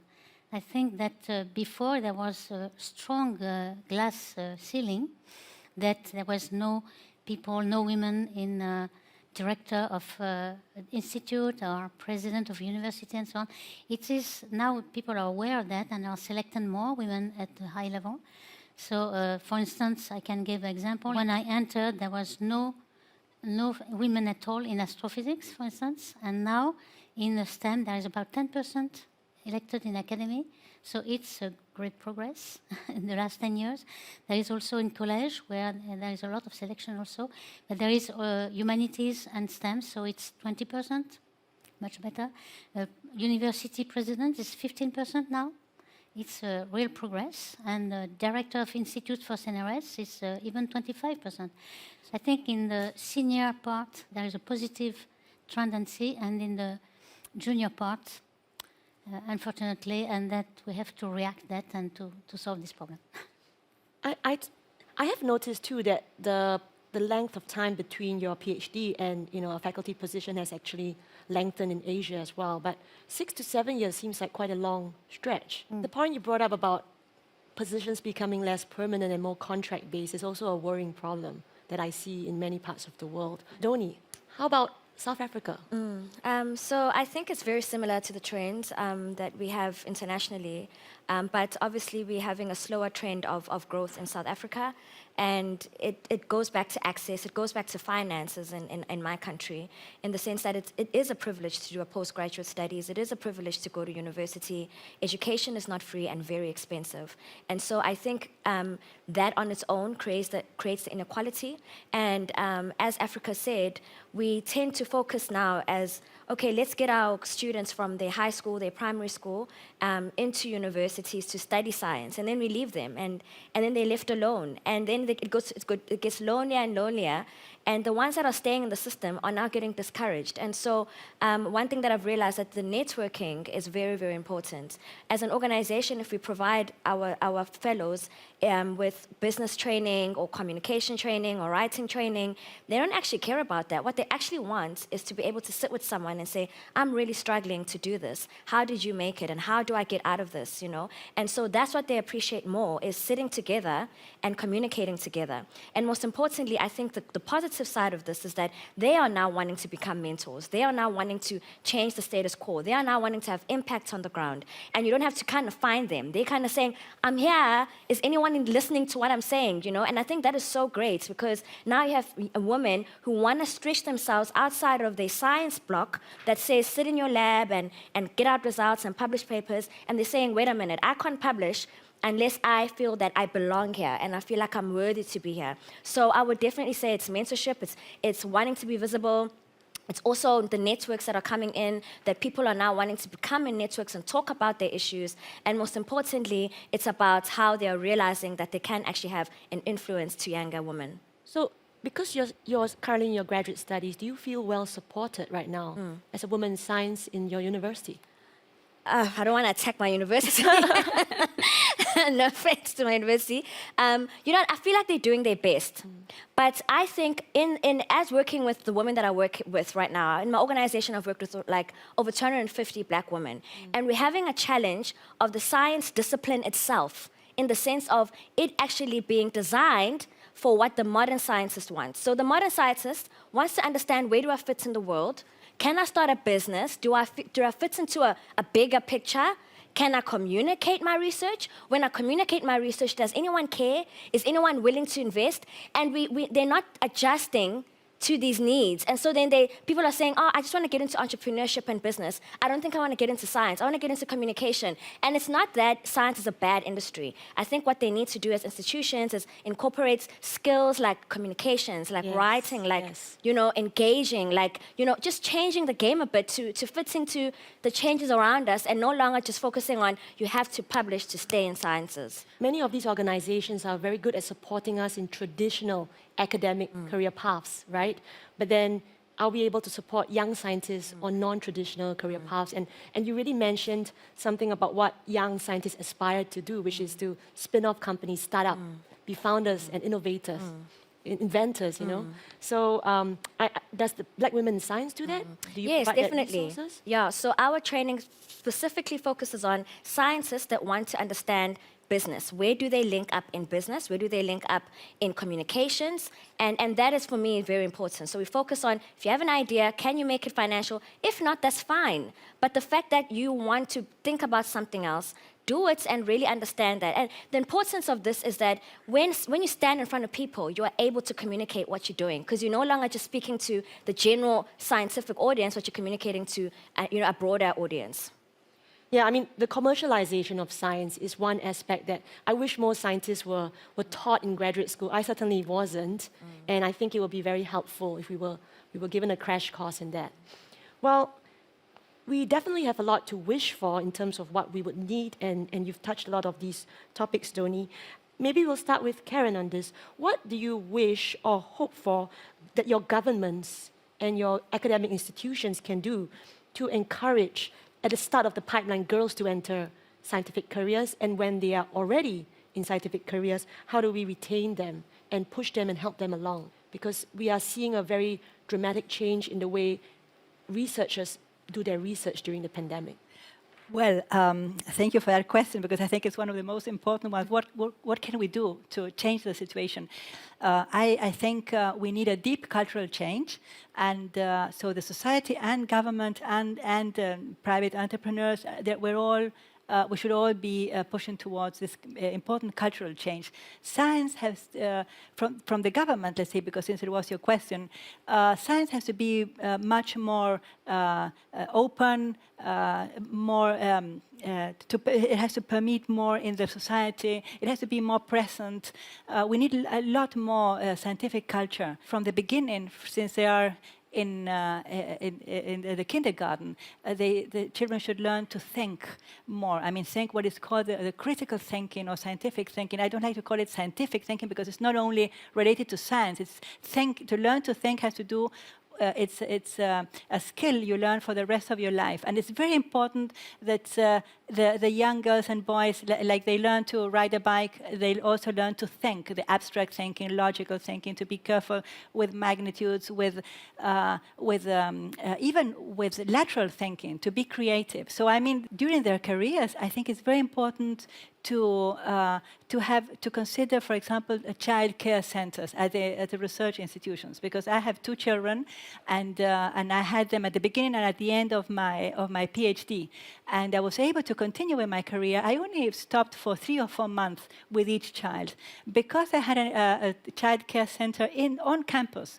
This was fundamental for me. I could breastfeed them, because it was very important for me to breastfeed them until they were a year old, while I could continue with my career without stopping or interrupting a scientific career is sort of a major disruption. So this should be avoided. And of course, I mean, that comes from the family, sharing with the partner, household and everything. The evaluation has to be flexible with women who are pursuing scientific careers. Of course, it shouldn't go in detriment of the scientific excellence or scientific response, but yes, it should be flexible. It should consider child care leave, or even maybe adult care. I mean, if we have elderly living at home with us. So I think this should be incorporated in the evaluations, again, without detriment of the scientific career. So this is one of the things that COVID left us. The other thing I think is very positive is the possibility of having hybrid conversations or hybrid or even long-distance conferences. Not only for women who have to take care of women or men, they have to take care with household duties, but also for us living in remote countries. It was very important for us, the possibility of being able to participate in conferences or in talks, seminars of people all around the world. I cannot agree more, because we always think that you need some dramatic policy change, and sometimes you just need a childcare facility on campus, isn't it? Yes. But there are, of course, many things we can change from small to big, and more flexible policy performance evaluations would be very, very good start. Okay, thank you. And moving on, Africa, I'm very interested in your story because, in particular, you shared with me that you had a child during the pandemic, and that is a very unique experience, I must say, because you probably are balancing working from home, and you probably couldn't get as much help as you could because of social distancing. So, could you share with us? From the perspective of having had a child, what would you like to see different? Maybe in your case and also for everyone else. Yes, I can attest how difficult the pandemic was for a young scientist or the middle career scientist that is at the stage of having kids. I have my second child during the pandemic, and childcare was closed, so we have our daughter 3 years old and a new baby, and we have to work. One of the maybe main things, I know that we are in the 21st century, but in the US particularly, it's necessary to have mandatory paid maternity and paternity leave. So to normalize that women can work, we don't have to feel that we have to choose between family and our career. And that's the position in which we are right now. And that's why in the tech industry and science, it's very difficult. It's extremely difficult. You feel that you have to choose.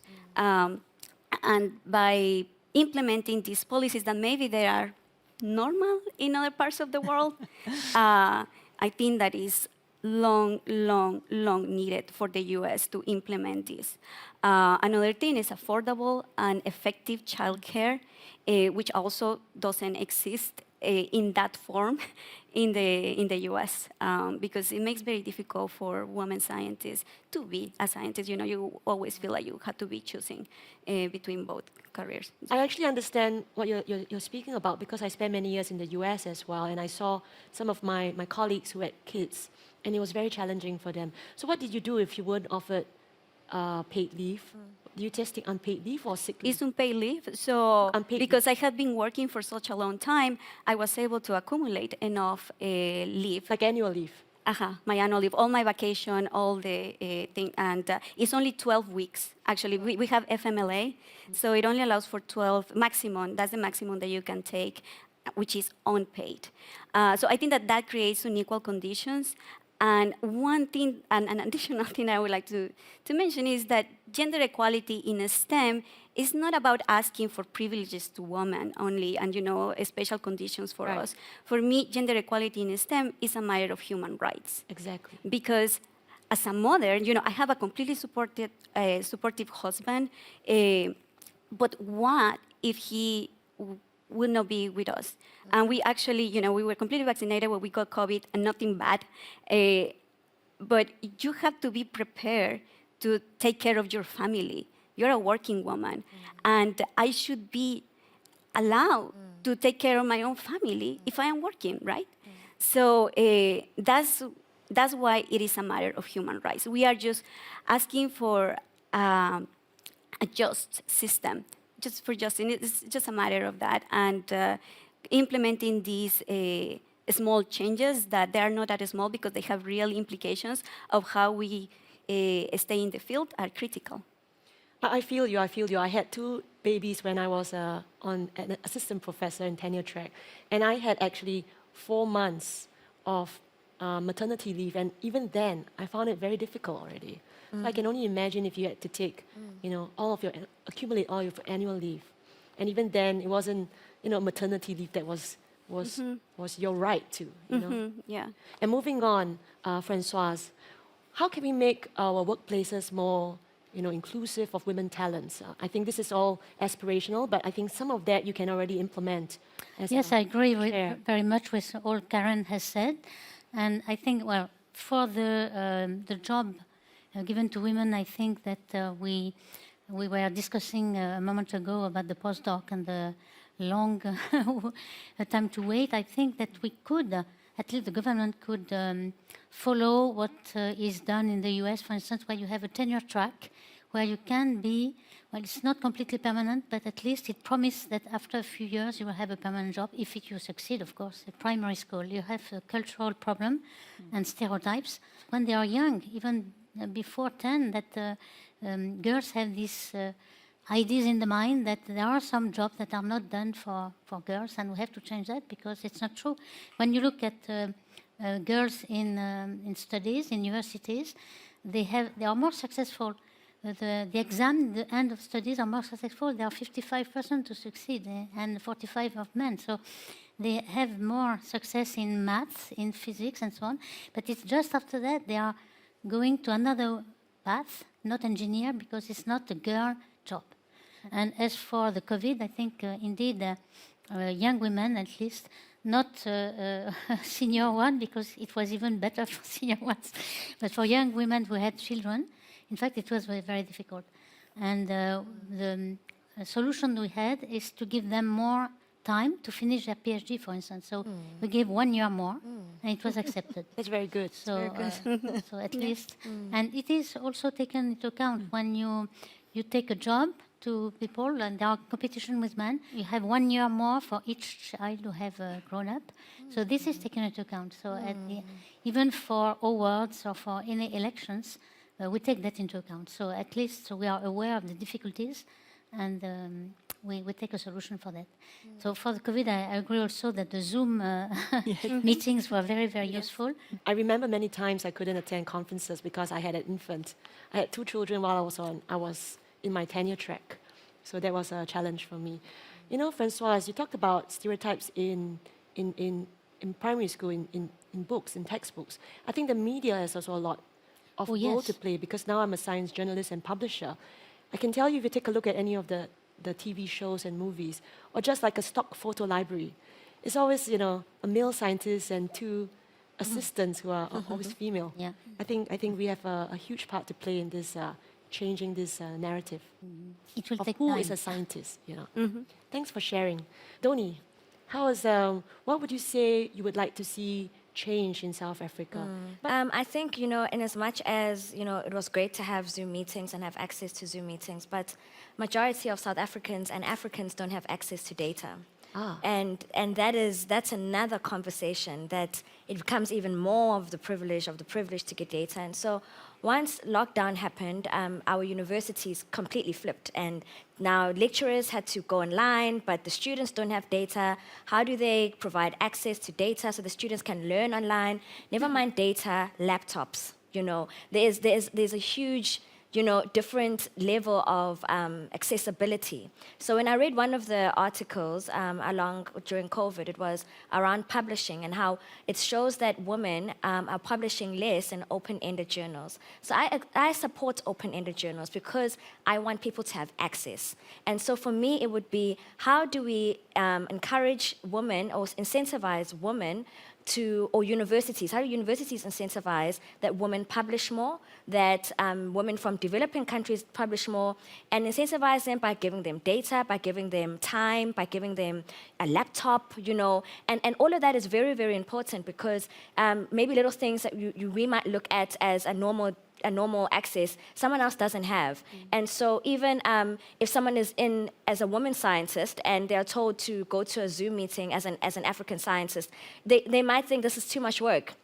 I have to manage that my student doesn't have data right now, and they need to write the exam. And how will they write the exam? How do I monitor that? So I can't attend the Zoom invite that I'm being invited to. So how do you incentivize them and make sure that within these conferences that are online, we have representation within those conferences. It was much easier if you are walking down the corridor in university and you bump into a conference or something that's happening in a lecture room and you decide, oh wow, well, let me join, is it free? And you go in and you join. Now there are costs involved, there's data involved, there's laptops, there's technology, there's quality of, it's a lot. And it all comes down to access and affordability. And so for me, it's about how do we even ensure diversity within those Zooms? So if we are looking at how many participants were there, how many of them were from African countries or developing countries, or how many of them, were African, how many of them were Latin American, how do we ensure diversity and not think we're doing such a big impact,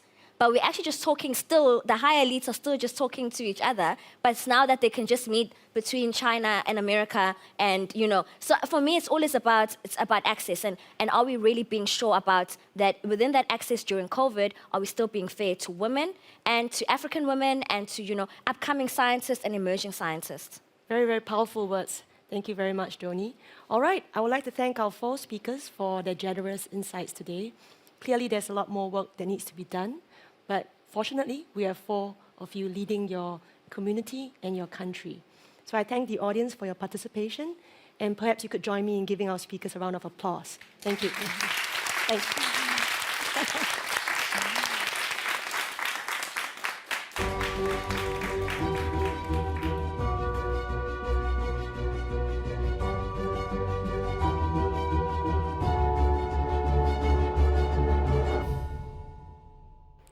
We are now coming to the end of the first edition of the For Women in Science Festival.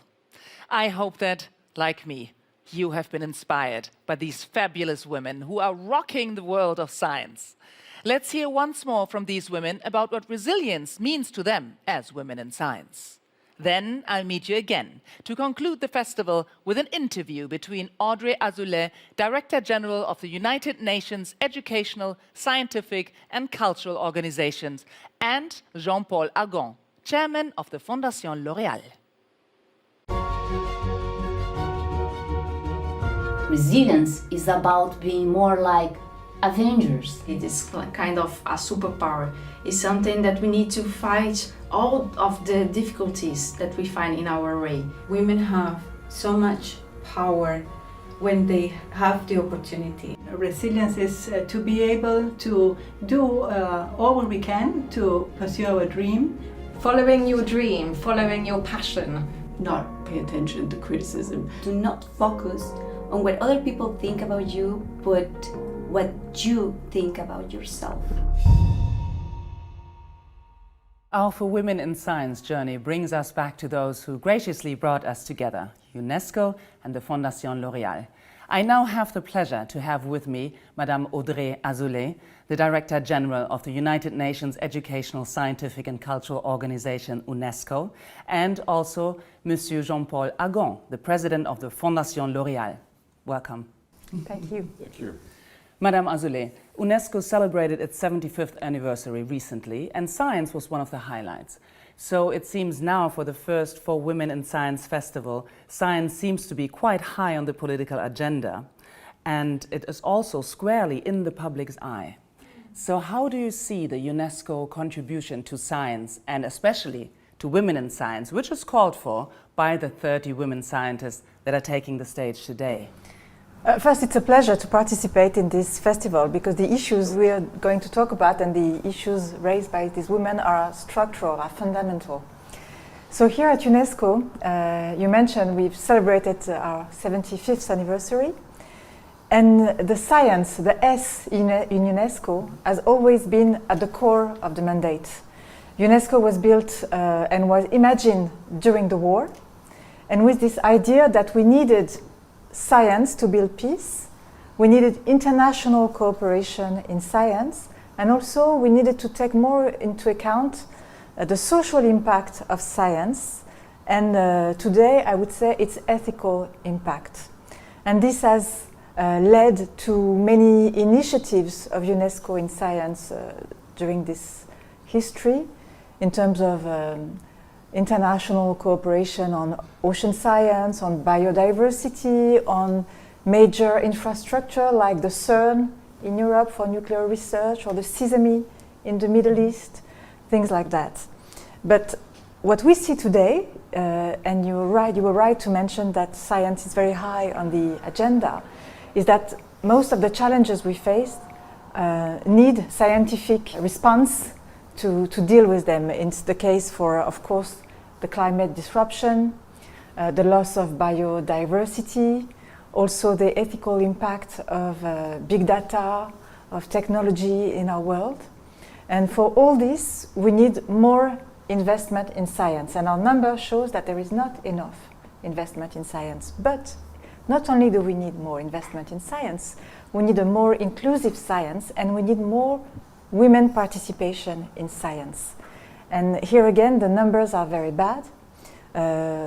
Despite all our efforts, today, when you look at the number of the proportion of women among researchers, it's only a third, more or less. And this number is not increasing, really, despite all our efforts. When you look at also the scientists, the professionals in the field of AI or of big data, it's around 20% only, 2022. And when you look at the composition of the academia, the scientific academia around the world, it's around 10%. So we have a real deficit of women in science, and we work here to try and to lift the barriers that still prevent women participation in science. We do it through education in the programs, or to facilitate education for girls in STEM. And we do it for now, 23 years with L'Oréal in a fantastic program that promotes women in science by giving more visibility to exceptional female scientists, but also to support young researchers in their field across the globe. So we combine our strengths, those of L'Oréal and those of UNESCO, our networks, to encourage women into scientific careers. And this is something I think which is very important, and that we do across all our activities to try and have this gender equality dimension in everything we do. In science, it's very much needed. It's also needed in our normative instrument in science.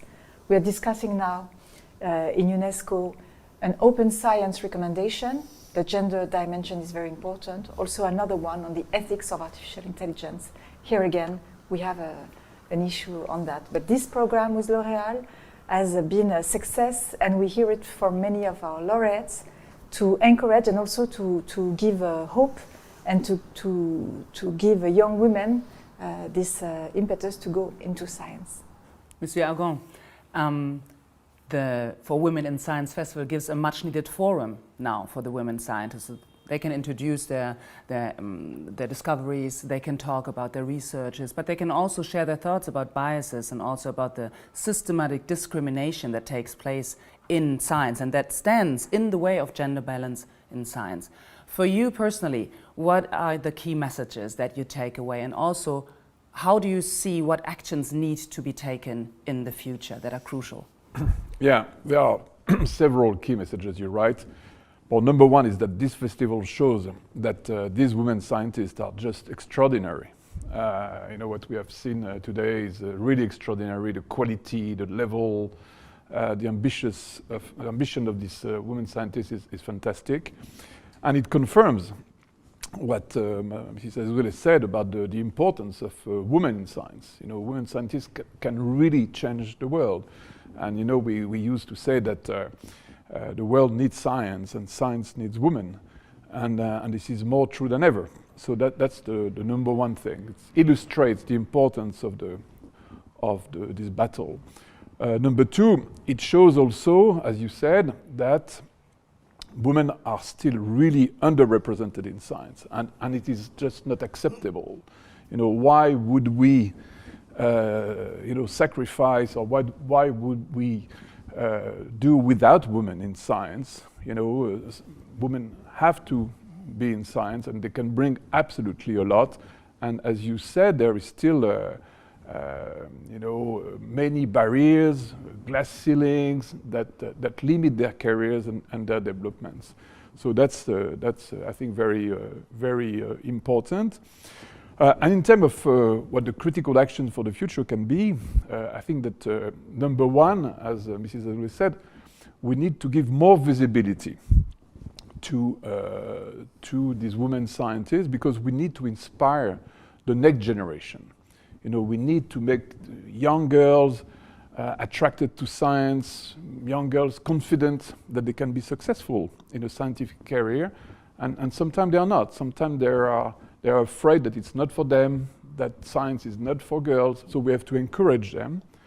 Number two, I think also that we have to unleash the potential of women scientists in new disciplines. You know, we have made progress thanks to the great program with UNESCO, the L'Oréal Foundation and UNESCO in the past 23 years. You know, we have had 122 laureates, we had 3,800 fellowships in 110 countries. So we made a lot of progress and developed the presence of women in science, but it has been mostly in some scientific disciplines like biomedicine, biology, all these sciences, but there is still a lot to be done in other disciplines like mathematics, physics, nanotechnology, artificial intelligence, and all these disciplines are super crucial for the future. So we need to stimulate